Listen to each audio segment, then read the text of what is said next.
Students, मैं doctor Meenakshi Meena, सहायक आचार्य government college Rajgarh Alwar. आज की ये आपकी क्लास बीए पार्ट 2 के विद्यार्थियों के लिए समाजशास्त्र विषय के लिए आयोजित की जा रही है। अपने पिछले वीडियो में हमने पढ़ा था सामाजिक सर्वेक्षण के प्रमुख प्रकार, और आज का हमारा टॉपिक है सामाजिक सर्वेक्षण के आयोजन के प्रमुख चरण। सामाजिक सर्वेक्षण किस प्रकार आयोजित किया जाता है, उसके प्रमुख चरण कौन कौन से हैं, इसका अध्ययन हम आज अपनी इस क्लास में करेंगे। नंबर 1 है समस्या का चुनाव। सर्वेक्षण आयोजन का सर्वप्रथम चरण समस्या का चुनाव है। जब हम कोई टॉपिक लेंगे तभी उसके बारे में हम सर्वेक्षण कर पाएंगे। तो सबसे पहले हम एक टॉपिक का चुनाव करते हैं, एक समस्या का चुनाव करते हैं, जिसके लिए हमें सर्वेक्षण करना है। सर्वेक्षण कार्य की सफलता व असफलता के चुनाव पर ही आधारित है।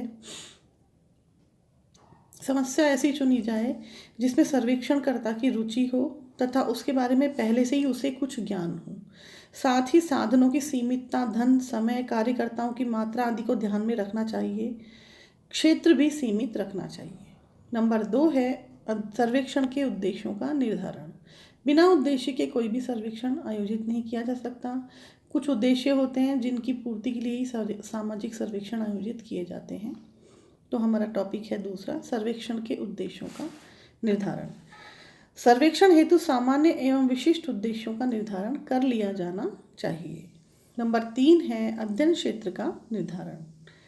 अध्ययन क्षेत्र के निर्धारण से तात्पर्य है कि किस विषय के जिन पक्षों का हमें अध्ययन करना है उन्हें स्पष्ट रूप से परिभाषित कर लिया जाए, ताकि उन्हीं पक्षों से संबंधित तथ्यों का संकलन किया जाए। अध्ययन की इकाई को भी परिभाषित कर लेना चाहिए। भौगोलिक क्षेत्र का निर्धारण भी आवश्यक है। सभी तथ्यों का वस्तुनिष्ठ ढंग से संकलन किया जाना चाहिए। चौथा है प्रारंभिक तैयारियां। इस चरण में सर्वप्रथम विषय से संबंधित साहित्य का अध्ययन किया जाता है। इससे विषय के ज्ञान में वृद्धि होती है व अध्ययन में स्पष्टता आती है। इस प्राप्त ज्ञान से यह भी पता चलता है कि कौन सी अध्ययन पद्धतियां उपयुक्त रहेंगी। इस चरण में सर्वेक्षणकर्ता को लोगों से मिलकर विषयों के बारे में अनौपचारिक बातचीत भी कर लेनी चाहिए। अब नेक्स्ट है 5वां, निदर्शन का चुनाव। सर्वप्रथम निदर्शन के आकार का निर्धारण करना होता है। इसमें अध्ययन का इकाइयों का चुनाव कर लिया जाता है जो समग्र का पूरी तरह से प्रतिनिधित्व कर सके तथा जिसमें समग्र की संपूर्ण विशेषताएं हों। अगला पॉइंट है हमारा 6, बजट व समय सूची का निर्माण। सर्वेक्षण की सूचना हेतु आवश्यक है कि बजट बना लिया जाए, अर्थात सर्वेक्षण की विभिन्न मदों पर कितना कितना खर्च आएगा उसका हम अंदाज़ा लगा लें। कुल सर्वेक्षण में कितने धन की आवश्यकता पड़ेगी इसका हम अनुमान लगा लें। समय सूची का बना लेना भी अत्यावश्यक है। सर्वेक्षण के किस चरण में कितना समय लगेगा यह भी पहले से ही निर्धारित होना चाहिए। अगला पॉइंट है हमारा अध्ययन पद्धति का चुनाव और अध्ययन उपकरणों का निर्माण। सर्वेक्षण हेतु एक उपयुक्त अध्ययन की पद्धति का चुनाव किया जाता है जो कि अध्ययन की प्रकृति, क्षेत्र, उपलब्ध धन एवं समय पर निर्भर करता है। अध्ययन हेतु ऐसी पद्धति का चुनाव किया जाना चाहिए जिसमें सीमित धन और कम से कम समय में अधिक से अधिक प्रामाणिक तथ्य प्राप्त किए जा सके। अगला पॉइंट है हमारा कार्यकर्ताओं का चुनाव और प्रशिक्षण। सर्वेक्षण कार्य के लिए सर्वेक्षणकर्ता के अलावा अन्य अनेक व्यक्तियों की आवश्यकता पड़ती है। अकेला व्यक्ति सर्वेक्षण नहीं कर सकता। ये कार्यकर्ता क्षेत्र में जाकर तथ्य संकलन करते हैं। कार्यकर्ताओं का चुनाव करते समय इस बात का ध्यान रखा जाना चाहिए कि उनमें ईमानदारी, कर्तव्य परायणता, कार्य के प्रति पूर्ण लगन, धैर्य, दूरदर्शिता जैसे गुण पर्याप्त मात्रा में हों। साथ ही उन्हें सर्वेक्षण कार्य का कुछ अनुभव भी होना चाहिए।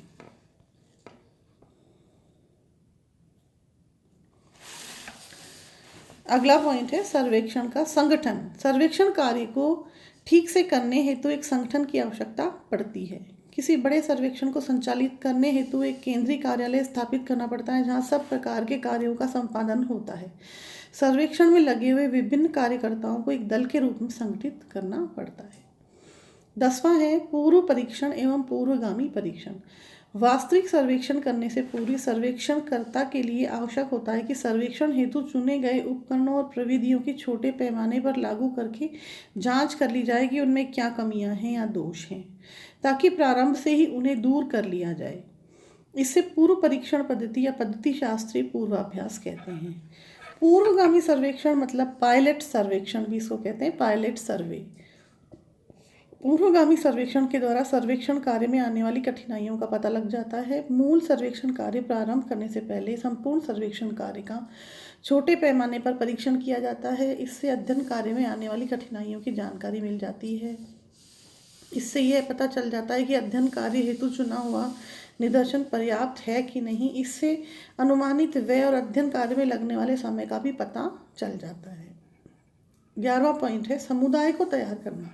समुदाय की सफलता के लिए आवश्यक है कि क्षेत्र में सूचनादाताओं से मिलकर प्रामाणिक तथ्य एकत्र किए जाएं। इसके लिए सूचनादाताओं को मानसिक रूप से आवश्यक सहयोग देने के लिए तैयार करना आवश्यक होता है। सूचनादाता अपरिचित प्रगणकों या सर्वेक्षणकर्ताओं को व्यक्तिगत व गुप्त सूचना देने में संकोच करते हैं। वे सोचते हैं कि उनके द्वारा दी गई सूचना का कोई उनके नाम से दुरुपयोग तो नहीं कर लेगा। ऐसी स्थिति में समुदाय के लोगों को संदेशवाहन साधनों जैसे पत्र पत्रिकाओं, सिनेमा प्रदर्शनी, सार्वजनिक सभा, रेडियो आदि के माध्यम से सर्वेक्षण के उद्देश्यों से भली भांति परिचित करवा लेना चाहिए ताकि वे उनका विश्वास जीत सकें। अगला पॉइंट है 12वां तथ्यों का संकलन। यहाँ वास्तविक सर्वेक्षण कार्य व क्षेत्रीय कार्य प्रारंभ होता है। तथ्य संकलन से शोध कार्य प्रारंभ होता है।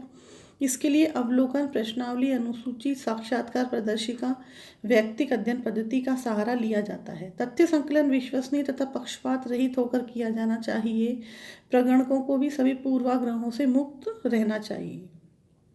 अगला पॉइंट है 13वां तथ्यों का संपादन, वर्गीकरण व सारणीयन। यहाँ सर्वेक्षणकर्ता तथ्यों का संपादन करता है, एकत्रित तथ्यों की जांच करता है और उनमें पाई जाने वाली कमियों को दूर करता है। यहाँ अनावश्यक सूचनाओं को निकालकर शेष सभी सूचनाओं को क्रमबद्ध रूप में जमा लिया जाता है।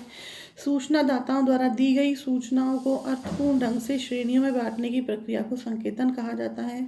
तथ्यों का वर्गों में विभाजन एवं वर्ग निर्माण की प्रक्रिया वर्गीकरण कहलाती है। सारणीयन में वर्गीकृत तथ्यों को संक्षिप्त रूप प्रदान करने हेतु संख्यात्मक सारणियों में रखा जाता है। ऐसा करने से वर्गीकृत तथ्य अधिक अर्थपूर्ण व स्पष्ट हो जाते हैं। ऐसे सूक्ष्म, स्पष्ट और तुलना योग्य तथ्यों के आधार पर ही वैज्ञानिक निष्कर्ष निकाले जाते हैं। 14वां पॉइंट है तथ्यों का विश्लेषण व सामान्यीकरण। इस स्तर पर संकलित तथ्यों का विश्लेषण और विवेचन किया जाता है। यहाँ एकत्रित तथ्यों का अर्थ निकालकर घटनाओं, तथ्यों एवं विभिन्न दशाओं के बीच से संबंध ज्ञात किया जाता है। यही कार्य कारण संबंध ज्ञात किया जाता है और सामाजिक समस्या, परिणाम या घटना के लिए उत्तरदायी कारक ज्ञात किए जाते हैं। अध्ययन विषय समस्या के परिणाम ज्ञात किए जाते हैं। सामाजिक समस्याओं के समाधान हेतु सुझाव प्रस्तुत किए जाते हैं। अंतिम पॉइंट है हमारा 15वां प्रतिवेदन का निर्माण व प्रकाशन। यह सर्वेक्षण प्रक्रिया का अंतिम चरण है। तथ्यों के विश्लेषण व विवेचन के पश्चात वैज्ञानिक निष्कर्ष निकाले जाते हैं, सामान्यीकरण किया जाता है। सर्वेक्षण के परिणामों को निष्कर्षों के रूप में प्रतिवेदन में समुचित स्थान दिया जाता है। सामाजिक समस्या का विश्लेषण किया जाता है, उनके समाधान हेतु सुझाव दिए जाते हैं। सुझाव व्यावहारिक व साधनों की सीमाओं के अनुरूप होने चाहिए। प्रतिवेदन की भाषा सरल और बोधगम्य होनी चाहिए। तो हमने अपना टॉपिक पढ़ा सामाजिक सर्वेक्षण। पिछले वीडियो में हमने पढ़ा सामाजिक सर्वेक्षण के प्रकार कितने प्रकार के होते हैं, और आज के वीडियो में हमने पढ़ा कि सामाजिक सर्वेक्षण के आयोजन में उसके कौन कौन से चरण होते हैं, मतलब कि किस प्रकार सामाजिक सर्वेक्षण को आयोजित किया जाता है। आज की क्लास में इतना ही। नमस्कार।